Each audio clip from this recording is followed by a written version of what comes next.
क्या आपको पता है संग्रहणी में दूध मना होता है, यानी आईबीएस में दूध नहीं पी सकते, अगर देंगे तो प्रॉब्लम बढ़ेगी। चाहे फिर वो संग्रहणी आईबीएस खून वाली हो या फिर म्यूकस वाली हो। तो महर्षि चरक कहते हैं भले ही दूध नहीं पी सकते लेकिन बकरी का दूध के लिए छूट है। बकरी का दूध अगर पिएंगे तो उससे लाभ ही होगा। बस थोड़ा सा तरीका समझ लो कि पीना कैसे है, उससे संग्रहणी में आराम मिलेगा। नमस्कारम, मैं नित्यानंदम श्री आपका एक बार पुनः स्वागत करता हूं आयुर्वेद की पाठशाला में। और आज का हमारा विषय ही मुख्य यही है, बकरी का दूध संग्रहणी में, खूनी संग्रहणी में कैसे दें। तो इसमें हम आज चर्चा करेंगे महर्षि चरक के ही ग्रंथ चरक संहिता के अध्याय नंबर 19 की।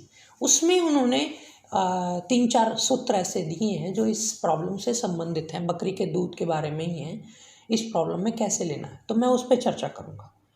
सबसे पहले वो सूत्र नंबर 64 में कहते हैं कि बकरी के दूध के सेवन से जठराग्नि प्रदीप्त होगी, मतलब डाइजेशन इम्प्रूव होगी, और उससे पित्त अतिसार, यानी यही जो ब्लीडिंग वाली, जो गर्मी वाली जो आईबीएस है, जिसमें पेट बहुत गर्म रहता है, हीटेड रहता है, वो शीघ्र शांत हो जाएगी।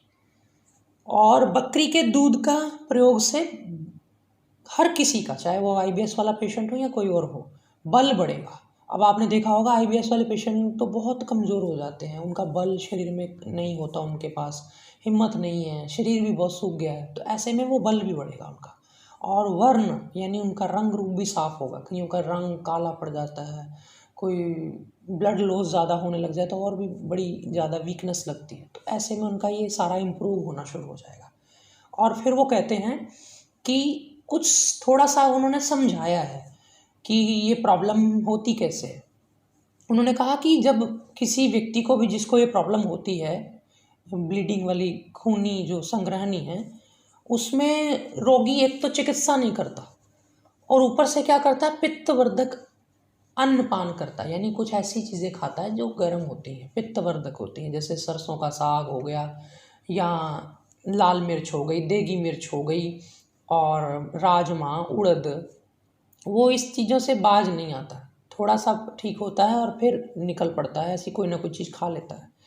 तो ऐसी चीज़ों से वो एक तो और बिगाड़ लेता है, ऊपर से फिर वो होता क्या है, जब वो इस तरह की चीज़ें करता है तो फिर उसका पित्त बढ़ जाता है। जब पित्त का मतलब ब्लड में गर्मी, खून में गर्मी, खून में बाइल का जो लेवल है वो बढ़ गया, तो फिर होगा क्या कि वो रक्त दूषित हो गया। वो जाहिर सी बात है, उसमें रक्त के अंदर ज़्यादा बाइल होगा तो ज़रूरत से तो वो दूषित माना जाएगा, तो फिर उससे फिर वो ब्लड के अंदर गर्मी आ गई। अब ब्लड, गर्मी वाला ब्लड जोर मारता है, चाहे वो नक्सीर से आ जाए, किसी को पाइल्स हो जाती है, किसी को इंटरनल कहीं हेमरेज हो जाता है। अब जिसकी आंतें कमज़ोर हैं उसकी आंतों से ब्लड रिसना शुरू हो जाएगा, कि आंतों में दरार आ जाएगी कहीं से भी, क्योंकि कमज़ोर है ना। अब वो ज़रा सा ब्लड का प्रेशर और गर्मी, वो कहीं से भी दरार बन के निकल जाएगा, और फिर वो रिस रिस करके इस तरह से मल में आता है, फिर वो धीरे धीरे जख्म भी बढ़ जाता है। और जाहिर सी बात है, फिर वो कहते हैं कि अब जब ऐसा होता है तो उससे अत्यंत तृष्णा, आग भी मचेगी, गला भी सूखेगा, और हो सकता है भूख प्यास ज़्यादा लगे लेकिन पचेगा नहीं, शूल हो जाएगा, यानी दर्द भी होगा। पेन तो होना नेचुरल है, जहाँ भी कोई ब्लीडिंग हो रही है, कोई एबनॉर्मलिटी है, कोई, तो शूल तो होगा ही, दर्द तो होगा ही, और विदाह भी होता है। फिर ये साइन सिम्टम समझो थोड़े उस प्रॉब्लम के, आप भी रिलेट करने की कोशिश करो कि क्या आपको तो नहीं ऐसा होता है, अगर किसी आपके किसी मित्र को, सज्जन को, फैमिली में किसी को तो नहीं होता। तो विदाह का मतलब होता है कि दाह मतलब जलन, कहीं पर भी पेट में, इनस मल द्वार के पास, और विदाह का मतलब होता है सूजन भी होना साथ में, जलन के साथ साथ। तो सूजन, इन्फ्लामेशन तो होगी ही, जहाँ से ब्लड लॉस होगा, जहाँ से तो रिसेगा, वहाँ पे सेल्स आएंगे उसको प्रोटेक्ट करने के लिए, तो थोड़ी सूजन उसकी होगी, थोड़ी बॉडी भी उसमें डिस्टर्ब होती है, तो सूजन तो होती ही है, तो पेट सूज जाता है अंदर से, तो ये विदाह हो गया। और फिर ये दारुण गुदपाक में कन्वर्ट हो जाता है, यानी फिर मल द्वार के आसपास का एरिया पक जाएगा, इन्फेक्शन सी हो जाएगी थोड़ा उसमें, जैसे दानेदार, जैसे गला पक जाता है कभी कभी, ऐसे मल द्वार पक जाएगा, बार बार मोशन जा जाके उसका तो एनस का जो एरिया है वो बड़ा खिंच जाता है और वो गर्म हो जाता है।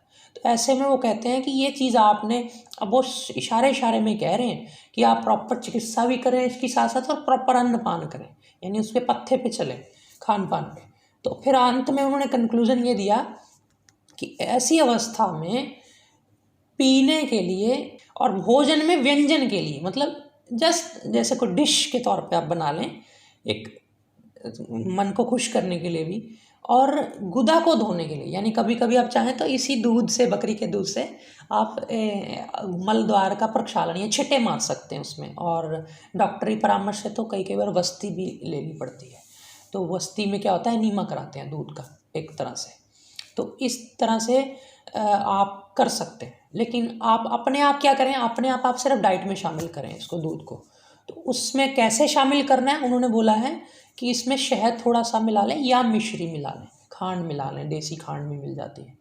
तो दोनों मिलानी, दोनों भी मिल सकती हैं। दरअसल यहाँ पे कई लोग मतलब करते हैं कि दोनों मिला के लो, तो कई मतलब करके लेते हैं कि नहीं, जो जिसकी तसीर है उसको वैसा कराओ। जिसको साथ में म्यूकस भी आ रहा है, कफ भी आ रहा है, तो फिर उसको हम शहद डलवाते हैं। और जिसको फिर खाली वो है, पित्त वाला केस है, तो फिर उसमें खाली खांड मिलाते हैं। और ना समझ में आए तो फिर दोनों थोड़ा थोड़ा मिला देते हैं। तो इस तरह से बकरी के दूध में, बकरी का दूध पहले उबाल लो, फिर ठंडा कर लो, ठंडा होने के बाद ये सब करना उसमें। तो ये हितकर है। और जब चल ही रहा है तो मैं आपको बता दूं ये जो टॉपिक, कि ये तो महर्षि चरक का अपना एक व्यू है। तो साथ में सुश्रुत, महर्षि सुश्रुत कहते हैं अपने ग्रंथ में इसी टॉपिक के ऊपर कि आप बकरी के दूध में थोड़ा बड़ के पत्ते, वट जिसको बोलते हैं, वट वृक्ष, तो उसके पत्ते थोड़े कोमल कोमल उतार लाओ, 2-4, या एक छोटे छोटे भी 2-3 भी चल जाएंगे। तो उसको भी उबाल लो इसमें दूध में, जब दूध उबालने लगे हो। और दूध में थोड़ा पानी डाल के, आपको मैंने बताया हुआ है कि जब दूध में आधा पानी डाल के उबलता है तो दूध बड़ा हल्का हो जाता है, संग्रहणी के व्यक्ति के लिए पचाने योग्य हो जाता है। और वो बड़ के पत्ते ना मिले तो पीपल के पत्ते ले आओ। अब ये कंपलसरी नहीं है, लेकिन करें तो बहुत अच्छा है। ये महर्षि सुश्रुत ने अपना एक व्यू जोड़ा है। तो इसको सिद्ध कर लो। सिद्ध करने का मतलब होता है औषधि के गुण सारे के सारे दूध में आ जाए। फिर आप बोलोगे जी उसके पत्ते साथ में खाने, नहीं, पत्ते साथ निकाल देने। और फिर दूध को फेंटा जाए, अगर झाग बनाई जाए, ठंडा हो गया अब आपका, अब उसमें आप दूध में शहद या खांड या दोनों मिला के आप फेंटते हैं, उसको झाग बनाते हैं। एक तो वो उबला, ऊपर से ठंडा कर लिया, ऊपर से आपने आधा पानी डाला हुआ था उबालने से पहले, और ऊपर से जब आप उसमें फेंट करके झाग बना के पीते हैं तो आपको दूध पच जाता है। ये है संग्रहणी में दूध पचा के, दूध, अब बात चल रही है दूध पचाने की। दूध पचाना कोई बड़ी बात नहीं है। दूध पचा करके वो कह रहे हैं कि इससे जठराग्नि प्रदीप्त होगी, मतलब जठ, पेट में कल को आपने दोबारा कुछ खाना है, उसको पचाने की हिम्मत आएगी। और धीरे धीरे स्टेप ले लो। कोई आदमी सीधा एक गिलास नहीं पी सकता, एक कटोरी, आधी कटोरी से शुरू कर ले। और इससे फिर होगा क्या कि बल बढ़ेगा। मैंने पहले ही बोल दिया आपको कि ये बल को बढ़ाएगा, वर्ण को बढ़ाएगा। यानी अगर IBS के पेशेंट को ठीक होना है तो अपनी चिकित्सा के साथ साथ ये भी करें। और अगले आयुर्वेद की पाठशाला के एपिसोड में हम संग्रहणी में ही तक्र का बड़ा महत्व है, छाछ का बड़ा महत्व है, उस पर थोड़ी डिस्कशन कर लेंगे। उस पर ऋषियों का थोड़ा मत, थोड़ा ज्ञान ले लेंगे कि वो क्या कहते हैं इसके बारे में, क्योंकि ये दोनों चीज़ें बड़ी अच्छी हैं उसमें संग्रहणी के लिए। तो ये था आज का टॉपिक। उम्मीद करता हूँ आपने कुछ ना कुछ नया ज़रूर सीखा होगा।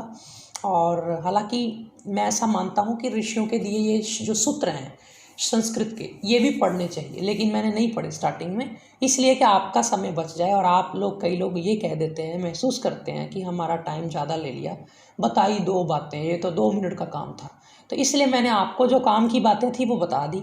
अब मैं सूत्रों का पाठ करने जा रहा हूँ। जिन लोगों के पास समय हो थोड़ा तो सुन लेना, क्योंकि मर्यादा ऐसी होती है कि हम तो सूत्र को पढ़ते हैं, हमें उससे आशीर्वाद मिलता है। ऐसा मेरे गुरुजनों ने मुझे बचपन से सिखाया। तो हमें तो उससे आशीर्वाद मिलता है। और इससे जो सूत्रों के अंदर गहराई में रहस्य छुपे हुए हैं, जो इसके मीनिंग्स हैं, जो हमने कई बार हमारी अपनी मति से हम नहीं समझ पाए, तो जब हम सूत्र पढ़ते हैं तो वो फिर सारे के सारे अनलॉक हो जाते हैं, ऐसा मानता हूँ। तो मैं सूत्र पढ़ने जा रहा हूँ, और जिन लोगों ने सूत्र सुनने हो वो सुने, साथ में बोलें। और जो लोग सिर्फ नॉलेज के लिए वीडियो देख रहे थे, उनके लिए मैं धन्यवाद करता हूँ उनको। और जल्दी ही दोबारा हम नई वीडियो में मिलेंगे। नमस्कार। पित्तातिसारो दीप्ताग्ने क्षिप्रं समुपशाम्यति अजाक्षीरप्रयोगेन बलं वर्णश्च वर्धते। पित्तातिसारी यस्त्वेतां क्रियां मुक्त्वा निषेवते पित्तलान्नपानानि तस्य पित्तं महाबलम्। रक्तातिसारं कुरुते रक्तमाशु प्रदूषयेत् तृष्णाशूलं विदाहं च गुदपाकं च दारुणम्। तत्र च छागं पयः शस्तं शीतं सुमधुशर्करं पानार्थं व्यञ्जनार्थं च गुदप्रक्षालने तथा।